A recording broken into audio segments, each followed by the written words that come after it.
भारत द्वारा अवैध रूप से अधिकृत जम्मू कश्मीर में बालक तथा दूध पीते अबोध शिशु भी भारतीय सशस्त्र बलों द्वारा टारगेट किए जा रहे हैं। एक वीडियो वायरल हुई जिसमें भारत द्वारा अवैध रूप से अधिकृत जम्मू कश्मीर में सशस्त्र बल एक रोती चिल्लाती मां से हिंसात्मक रूप से उसका शिशु छीनते हुए दिखाए गए हैं। वायरल होने वाली वीडियो में दिखाया गया है कि भारतीय सशस्त्र बल एक शिशु को उसकी गर्दन से निर्दयता से पकड़े हुए हैं, जबकि उसकी भयभीत मां यह कहती हुई सुनी गई कि तुम मेरे बच्चे के साथ क्या करने जा रहे हो। भारतीय सशस्त्र बल भारत द्वारा अवैध रूप से अधिकृत जम्मू कश्मीर में लोगों के मध्य भय फैलाने के लिए कश्मीरी बालकों को टारगेट कर रहे हैं।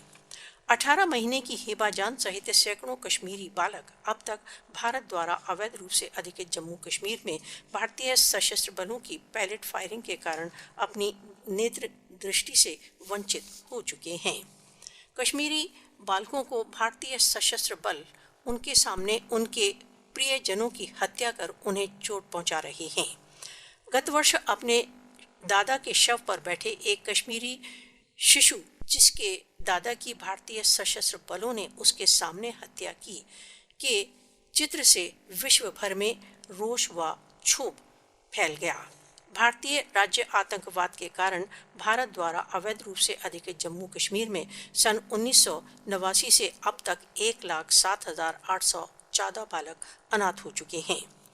बालकों के अधिकारों के लिए काम कर रहे सार्वभौमिक संगठनों को भारत द्वारा अवैध रूप से अधिकृत जम्मू कश्मीर में बालकों के विरुद्ध किए जा रहे भारतीय अपराधों का नोटिस लेना चाहिए।